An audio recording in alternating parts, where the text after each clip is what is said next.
জীবন হবে রঙিন সাজ, পরিশ্রম করো রাত দিন। স্বপ্ন হবে একদিন স্বাক্ষরিত বিন। ভুলে যেও না লক্ষ্যপথ, সফলতা পাবে অগাধ শক্ত। পরিশ্রমে পূরণ হবে আশা, জীবন হবে স্বপ্নের বাসা। তো বন্ধুরা, আমি হরিশ বর্মন, তোমরা দেখছো তোমাদের প্রিয় YouTube channel sincere Harish Barman. শুরুতে যে আমি তোমাদের ছন্দ বললাম, এরকম ছন্দ, এরকম ইন্সপিরেশন ছন্দ, এরকম শুনলে আমাদের মনের মধ্যে একটা আলাদা জোশ তৈরি হয়, একটা ফিলিংস তৈরি হয় না। গভর্নমেন্ট এক্সাম ক্র্যাক করতে হলে আমাকে পরিশ্রম করতে হবে। তো যখন আমরা এক্সাম দিতে যাই এবং কোশ্চেন্স লেভেল দেখি এবং সেখানে যে দুর্নীতি হচ্ছে যখন আমাদের চোখে আসে, তো মনের মধ্যে যে একটা শক্তি, একটা আমরা জাগ্রত করে এক্সাম দিতে এসেছি, সেই মনের মধ্যে একটা শক্তিটা কীভাবে যেন নষ্ট হয়ে যায়। তো আজকে আমি তোমাদের বলবো PSC clerkship expected cut up কত যেতে পারে, এবং আমি আশা করব আমার যে কাট আপ প্রেডিকশন 99% ওই তোমাদের আমি যে কাট আপ তৈরি করব তার মাঝখানেই থাকবে। এর থেকে উপরে তো যাওয়া সম্ভবই না, বরং এর থেকে একটু হলেও নিচে আসবে, ঠিক আছে।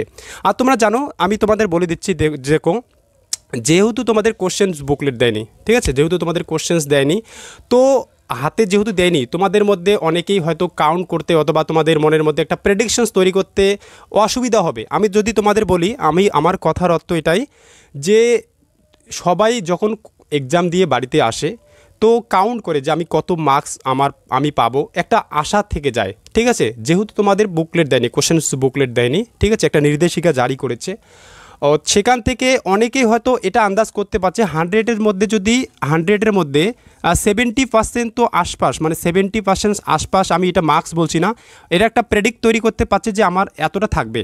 যদি তোমাদের কোশ্চেন্স দিত, বুকলেট দিত, তাহলে তোমরা 100-এর মধ্যে 99% অথবা 98% তোমরা একটা প্রেডিক্ট তৈরি করতে পারতে যে আমার মার্কস এত থাকবে। বাট যেহেতু কোশ্চেন্স বুকলেট দেয়নি, তোমরা একটু আন্দাজ করতে পারছো 70% যে আমার থাকবে, যেহেতু তোমরা নিজেই দিয়েছো এক্সাম, ঠিক আছে। তো আমার কথার অর্থ এটাই যে তোমরা তোমাদের মার্কস কমেন্টে বলবে, ঠিক আছে, যে কত আসতে পারে। আর এবার আমি তোমাদের বলবো, কাট আপ তৈরি করার আগে আমি তোমাদের একটা কথা বলে দিচ্ছি, যে নির্দেশিকা আমরা দেখেছিলাম পিএসসি ক্লার্কশিপ নিয়ে, যে নানা রকমভাবে দুর্নীতি, নানা রকমভাবে ডিপ্রেশনস আমরা হয়েছিলাম, ঠিক আছে। অনেক স্টুডেন্ট হয়েছিল যারা পিএসসি ক্লার্কশিপ নিয়ে, যারা এত দিন থেকে পড়াশোনা করতেছে, রাত 2টা, রাত 1টা, 1:30টার দিকে কমেন্ট করে বলতেছে, দাদা যেভাবেই হোক পিএসসি ক্লার্কশিপ যে দুর্নীতির একটা ছবি উঠে আসছে, সেটা যেভাবেই হোক এটার ব্যবস্থা করুন, ঠিক আছে। তোমরা দেখেছিলে লালবাজারে পিএসসির যে অফিসে তোমরা দেখেছিলে নানা রকমভাবে ছাত্ররা কীভাবে সংগঠন করে একটা নানাভাবে পিএসসি ক্লার্কশিপ যাতে দুর্নীতি না হয় তার জন্য কিন্তু রুখে দাঁড়িয়েছিল। তাদের একটা অবদান কিন্তু, মানে একটা খুবই ভালো অবদান রয়েছে। দেখো, আমি তোমাদের বলি যে ফুড এসআই যে আমরা দুর্নীতি দেখেছিলাম, ফুড এসআইয়ের যে দুর্নীতি দেখেছিলাম, সেখানে যে দুর্নীতি আমাদের চোখের সামনে এসেছে, তার থেকে, ঠিক আছে, আমি তোমাদের বলবো তার থেকে 10%, ঠিক আছে, বেশিটা, মানে অনেকটা কম, অনেকটা বলতে গেলে অনেকটাই কম আমরা দেখেছিলাম পিএসসি ক্লার্কশিপে, ঠিক আছে। আমরা যেভাবে ফুড এসআইয়ের যে দুর্নীতি দেখেছিলাম তার থেকে অনেক কম দেখেছি তোমাদের পিএসসি ক্লার্কশিপে। তো আমার কথার অর্থ এটাই যে পিএসসি ক্লার্কশিপ কিছুদিন আগে তোমাদের একটা নোটিশ জারি করেছে, আমরা সবাই দেখেছিলাম নোটিশটা। আমি কি বলতে চাচ্ছি মনোযোগ দিয়ে শুনবে, ঠিক আছে, স্ক্রিপ্ট করবে না। পিএসসি ক্লার্কশিপ একটা নোটিশ জারি করেছে, সেখানে এক নির্দেশিকার দিয়েছে এবং এমন একটা কড়া বার্তা দিয়েছে, যেখানে তোমাদের যে কোশ্চেন বুকলেটে যে তোমাদের কিউআর কোড থাকবে, সেখানে যদি ভাইরাল করে দেওয়া হয়, সেখানে পিএসসি একটা নানাভাবে তার উপর একটা স্টেটমেন্ট নেবে। মানে একটা ভালো মতো একটা আমরা যে নির্দেশিকা জারি করার পর মনের মধ্যে একটা আশা পেয়েছি যে হয়তো বা পিএসসি ক্লার্কশিপে এক্সামে কোনো দুর্নীতি হচ্ছে না। অনেক ইউটিউবার্স তোমাদের বলে দিয়েছে, ঠিক আছে। তো এটা নিয়ে কিন্তু আমরা এক্সাম দিতে গিয়েছিলাম। তো এক্সাম দিতে গিয়ে আমি তোমাদের বলে দিচ্ছি, টেলিগ্রামে এবং গ্রুপে আমাকে অনেকেই বলেছিল, দাদা যে পিএসসি ক্লার্কশিপ নিয়ে যে একটা নানা রকমভাবে একটা নির্দেশিকা জারি করেছে, ঠিক আছে, যেখানে তোমাদের ডিস্ট্রিক্ট গ্যাজেটেড অফিসার, তোমাদের পুলিশ গ্যাজেটেড অফিসারকে একটা দায়িত্ব দেওয়া হয়েছে যে পিএসসি ক্লার্কশিপে যাতে কোনোভাবে দুর্নীতি না হয়। তো পিএসসি ক্লার্কশিপে এই দুর্নীতিকে নিয়ে কেন্দ্র করে আমরা কিন্তু এক্সাম দিতে গেছিলাম, যাতে জন্য না হয় আমাদের মনে একটা আশা ছিল, যা এবার এক্সাম ভালো করে দেবো, ক্র্যাক করতে লাগবে। তো যখন আমরা এক্সাম দিতে গিয়েছিলাম, বাড়ি এসে দেখি পিএসসি ক্লার্কশিপের যে প্রশ্ন, সেটা অলরেডি ভেসে বেড়াচ্ছে। মানে একটা, তোমরা সবাই দেখেছো, একটা ভাইরাল একটা তোমাদের ফটো ক্লিপ দেখেছো, যেখানে পিএসসি ক্লার্কশিপের যে কোশ্চেন্স পেপার কীভাবে ফটো করে নিয়েছে এবং পিছনের যে ব্যাকগ্রাউন্ড বেঞ্চ রয়েছে সেটাও কিন্তু আমরা দেখেছিলাম, ঠিক আছে। তো এটা আসলো কীভাবে, ঠিক আছে, যখন পিএসসি ক্লার্কশিপের নির্দেশিকা জারি করেছে, যেখানে ডিস্ট্রিক্ট এবং গ্যাজেটেড অফিসারকে এবং পুলিশ গ্যাজেটেড অফিসারকে নির্দেশিকা দিয়েছে যাতে কোনোভাবে দুর্নীতি না হয়, একটা ন্যাকা চেকিংয়ের ব্যবস্থা করতে, ঠিক আছে, ছাত্রদের যাতে জন্য ভালো মতন করে চেক করে ভিতরে প্রবেশ করানো হয়, আমরা সবাই দেখেছিলাম। তো আমরা অনেকেই কমেন্ট করে বলতেছে দাদা যে সব জায়গায় ভালোভাবে চেক হচ্ছে, কিন্তু কলকাতার মতো অনেক জায়গায় ভালোমতো চেক হচ্ছে, কিছু কিছু ডিস্ট্রিক্টে, যেমন আমি তোমাদের বলি অনেক আমার কাছে অনেক আছে, আমাকে অনেক কমেন্ট করেছে, ঠিক আছে। তো আমি যদি তোমাদের বলি ব্যারাকপুর শিউলি হাই স্কুলে অনেকেই কমেন্ট করেছিল যে ব্যারাকপুর শিউলি হাই স্কুলে যেভাবে একজন ক্যান্ডিডেটকে সার্চ করে ভিতরে প্রবেশ করে দেওয়ার অনুমতি, মানে পিএসসি ক্লার্কশিপে পিএসসির একটা নোটিফিকেশন আমরা দেখেছিলাম, নোটিশ দিয়েছিল, সেভাবে কিন্তু চেকিং কিন্তু হয়নি, নর্মালিভাবে দেখে ভিতরে প্রবেশ করতে দিচ্ছে। তো এইভাবে যদি পিএসসি ক্লার্কশিপের যে নির্দেশিকা অনুসারে যদি কাজ না হয়, তা পিএসসির উপর কীভাবে ভরসা করতে পারি আমরা, ঠিক আছে। তো দেখো কোশ্চেন্স, এবার আমি তোমাদের বলবো কোশ্চেন্স পেপার দেখো, কোশ্চেন্স পেপার যদি কেউ বলে যে কোশ্চেন্স খুবই ইজি হয়েছে, তো আমি বলবো হয়তো বা সে জানি না কোশ্চেনে সে কী লিখে কোশ্চেন্স কতটা অ্যান্সার করছে কি জানি না, যেহেতু ওএমআরসি যখন পাবলিশ করে দেবে অফিসিয়াল ওয়েবসাইটে তখন বোঝা যাবে। আমি তোমাদের বলছি অ্যাভারেজ স্টুডেন্ট, ঠিক আছে, 100-এর মধ্যে যদি আমি বলি, ঠিক আছে, তোমাদের যদি 100-এর মধ্যে বলি, 100-এর মধ্যে 100%-এর মধ্যে আমি তোমাদের বলবো 85% স্টুডেন্ট বলবে যে কোশ্চেন পেপার খুব ডিফিকাল্ট হয়েছে। সেটা কি, এটা থার্ড শিফট এবং ফোর্থ শিফটের যে তোমাদের কোশ্চেন্স পেপার, যেখানে তোমাদের জিকেও কিন্তু তোমাদের খুবই একটা হার্ড ছিল, ঠিক আছে, মডারেটও বলবো না, হার্ড ছিল, ঠিক আছে। তো থার্ড শিফট ফোর্থ শিফটের যে কোশ্চেন্স পেপার জিকের মতো আমরা কিন্তু খুবই একটা কঠিন দেখেছিলাম। জানি না তোমাদের কি হয়েছে, তোমরা যদি তোমাদের সঙ্গে যদি এরকম হয়েছে, তোমাদের যদি মনে হয় যে হ্যাঁ একটু হার্ড ছিল, তোমরা কমেন্ট করে বলবে, ঠিক আছে। তো এখানে 85% স্টুডেন্ট কিন্তু বলেছে যে কোশ্চেন্স পেপার একটু ভালো হয়নি, ঠিক আছে, অনেকেই বলছে 85%, তোমরা জানো একটা হিউজ পরিমাণের, ঠিক আছে। তো 85% যখন বলবে যে আমার কোশ্চেন্স আমি ভালো মতো করতে পারিনি, এবং তোমরা জানো যে তোমাদের একটি ভুলের জন্য তোমাদের 0.25 করে কাটে, ঠিক আছে, রং কোশ্চেন 0.25 তোমাদের চলে যাবে। তো যেহেতু তোমাদের নেগেটিভ মার্কিং রয়েছে, তো এখানে তোমাদের কিন্তু একটা ভয় সৃষ্টি হয়েছে, ঠিক আছে, যে যা করব যেটা আমার মনে হয় যে এটাই কোশ্চেন্স অ্যান্সার উত্তর এটাই ঠিক হবে, তো এটাকে কিন্তু তারা রাইট করে দিয়েছে এবং একটা বুঝে সুঝে, ঠিক আছে, যেহেতু নেগেটিভ মার্কিং, একটা বুঝে সুঝে কিন্তু কোশ্চেন সলভ করার চেষ্টা করেছে। সেখানে কিন্তু যখন আমরা বুঝতে যাব আর যখন দেখবো আমরা কোশ্চেন্স পেপার একটা কঠিন হয়েছে, তো সেখানে বুঝতে গেলে একটা সময় লাগে, আর যেহেতু তোমাদের একটা অ্যাকুরেট টাইম দিয়েছে, ঠিক আছে। তো অনেকেই বলছে, ঠিক আছে, আমিও দেখেছিলাম কোশ্চেন পেপার, তো তোমরা সবাই জানো কোশ্চেন্স এতটাই ইজি হয়নি, ঠিক আছে, একটা হার্ডে বলা চলে, ঠিক আছে। আর অনেকে বলতেছে দাদা তাহলে নর্মালাইজেশন দেওয়া উচিত, অ্যাকচুয়ালি এটাই ঠিক কথা, অনেকেই বলছে, যা বলছে আমি তার সঙ্গে মান্যতা দিই, ঠিক আছে। তোমাদের 3টি ফেস্ট হয়, ঠিক আছে, একটা হচ্ছে তোমাদের অবজেক্টিভ, যেটা তোমাদের হয়ে গেল। এবার আমরা দেখব তোমাদের সে কনভেনশনাল টাইপ, ঠিক আছে, পেপার 2-তে হবে, তোমাদের পার্ট 2-তে হবে কনভেনশনাল টাইপ রিটেন। তারপর আমরা দেখব তোমাদের টাইপিং টেস্ট, ঠিক আছে। তো তোমাদের 3টি ফেজ তোমাদের কমপ্লিট করতে হবে। সেখানে যে তোমরা যদি কেউ ভাবো যে কাট অফ একটা হাই যাবে, যতই কোশ্চেন্স হার্ড হোক না কেন কাট অফ একটা হাই যাবে, তো আমি তোমাদের বলছি এটা তোমার ভুল ধারণা ভাই, আমি তোমাদের বলছি।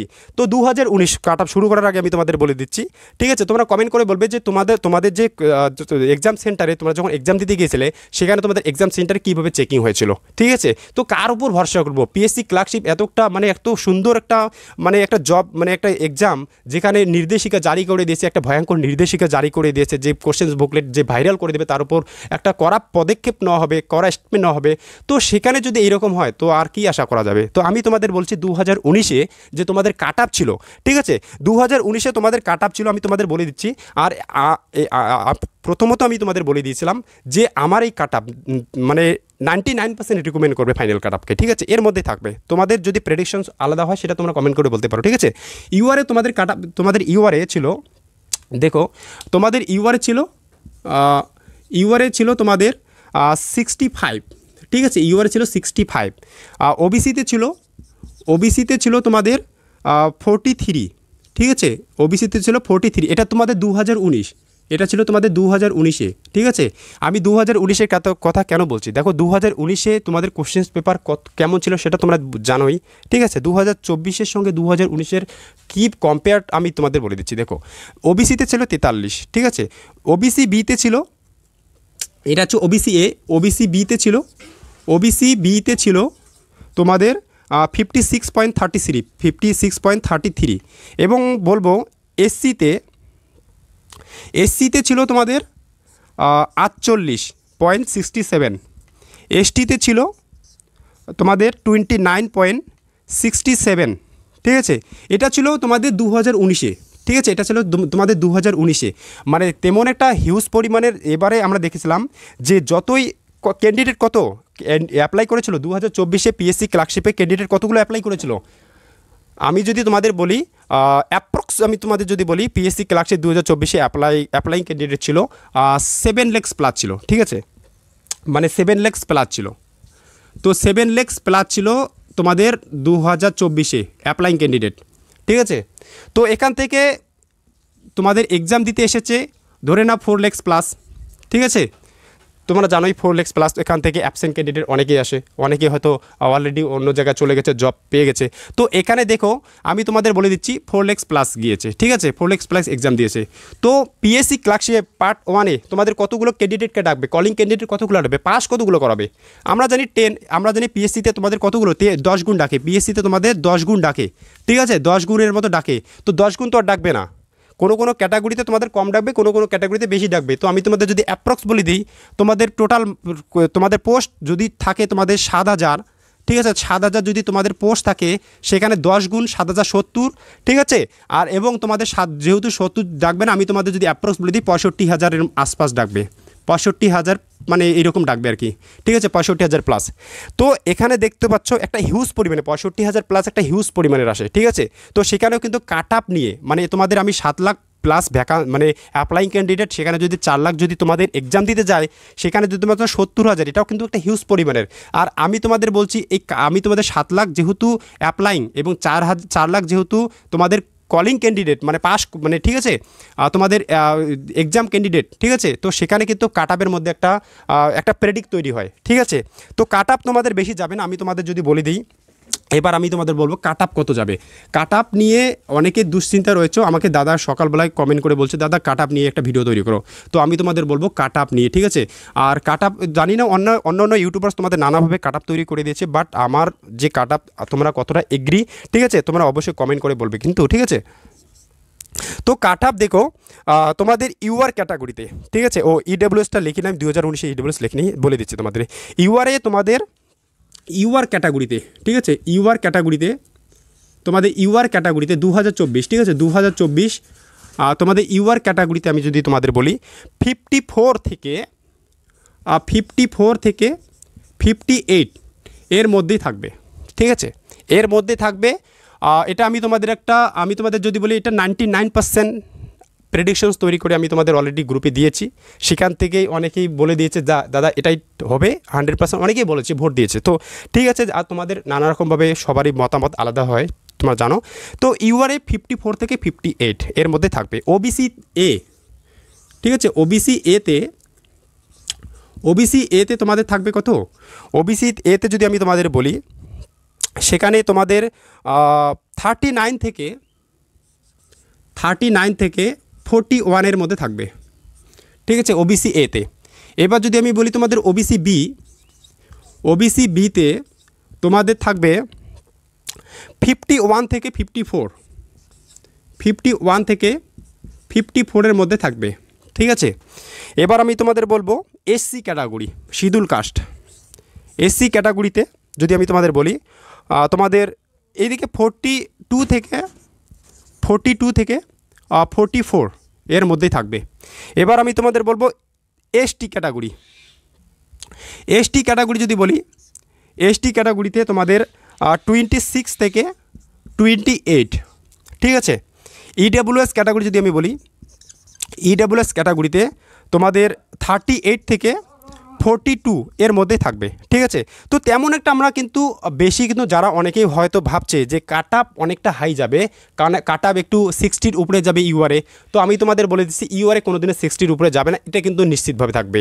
বরঞ্চ এর থেকে একটু হলে 1 নম্বর কমতে পারে, কিন্তু এর উপরে যাবে না। তোমরা জানো এটা পার্ট 1, ঠিক আছে, তোমাদের অনেক স্টেপ পূরণ করতে লাগবে, সেখান থেকে ছাঁটাই হবে। এখানে তো শুধু 10 গুণ ডাকছে, ঠিক আছে, 10 গুণ ডাকবে তোমাদের। তো ওবিসি এতে 39, আমরা ওবিসি এতে আমরা দেখেছিলাম তোমাদের 43 2019-এ, আর ওবিসি এতে 2024-এ 39 থেকে 41 দেখবে। ওবিসি বিতে তোমাদের 56.33 দেখেছিলাম, এবং ওবিসি বিতে 51 থেকে 54 এর মধ্যে থাকবে। এসসিতে 42 থেকে 44 থাকবে, এবং 2019-এ আমরা এসসিতে দেখেছিলাম 48.67। এসটি ক্যাটাগরিতে তোমাদের 26 থেকে 28 2024-এ এর মধ্যে থাকবে, এবং এসসি তোমাদের এসটি ক্যাটাগরিতে কিন্তু আমরা 2019-এ দেখেছিলাম 29.67। তো কাট আপ কিন্তু বেশি হাই যাবে না, এটা কিন্তু নিশ্চিতভাবে থাকো, ঠিক আছে। যদি এর মধ্যে থেকে থাকে তো ঠিক আছে, তো তোমরা নিশ্চিতভাবে থেকে থাকো। তখন তোমাদের ওএমআর শিট জারি হবে, যখন তোমাদের পাবলিশ করে দেবে, ঠিক আছে, তোমরা ওখান থেকে মিলিয়ে নিও, ঠিক আছে। আর আশা করি তোমরা বুঝে গেছো, ঠিক আছে। তোমাদের কতটা মার্কস রয়েছে আমি তোমাদের শুরুতেই বলেছিলাম যে 99% তোমরা যদি আশপাশ বলতে পারো না, 99% যদি তোমরা প্রেডিকশনস তৈরি করতে পারো না, তোমরা 70% তোমাদের মধ্যে তো একটা ধারণা থাকবে, যেহেতু তোমরা প্র্যাকটিক্যাল নিজে এক্সাম দিয়েছিলে, ঠিক আছে, তোমাদের মনের মধ্যে একটা ধারণা থাকবে। আর যারা আমরা মানি যে তোমাদের 3 শিফট এবং 4 শিফট মানে তোমাদের এক্সাম কোশ্চেন্স একটা হার্ড হয়েছে, জিকে কোশ্চেন যারা, দেখো আমি তোমাদের বলেছি যারা জিকে কোশ্চেন এবং ম্যাথমেটিক্সকে প্রথমেতে হাইলাইট করেছে, ঠিক আছে, যারা জিকে কোশ্চেন্স এবং ম্যাথমেটিক্স প্রথমত শুরু করেছে, তাদের ইংলিশে গ্রামারের ক্ষেত্রে অনেকটা ভেবেচিন্তে করতে অনেকটা সময় গিয়েছে, ওখানেই ছেড়ে দিয়েছে, ঠিক আছে। এবং যারা জিকে কোশ্চেন এবং ইংলিশ প্রথমত হাইলাইট করেছে, সলভ করার চেষ্টা করেছে, সেখানে কিন্তু তারা অ্যারিথমেটিক ম্যাথমেটিক্সের ক্ষেত্রে, অঙ্কর ক্ষেত্রে কিন্তু শেষে গিয়ে কোনো কোশ্চেন কিন্তু মিলেনি, ঠিক আছে, হয়নি। তো কাট আপ কিন্তু বেশি চেকটা যাচ্ছে না, ঠিক আছে। তো ভিডিও কেমন লাগলো অবশ্যই কমেন্ট করে বলবে, এবং যারা নিত্য নতুন আমাকে নতুনভাবে দেখছো তারা অবশ্যই কিন্তু চ্যানেলটাকে সাবস্ক্রাইব করে রাখবে। আমি ওয়েস্ট বেঙ্গলের সমস্ত আপডেট এবং ইউপিএসসি পিএসসির মতো WBCS সমস্ত এক্সামের আপডেট আমি এই চ্যানেলের মাধ্যমে প্রোভাইড করব, ঠিক আছে। Thank you.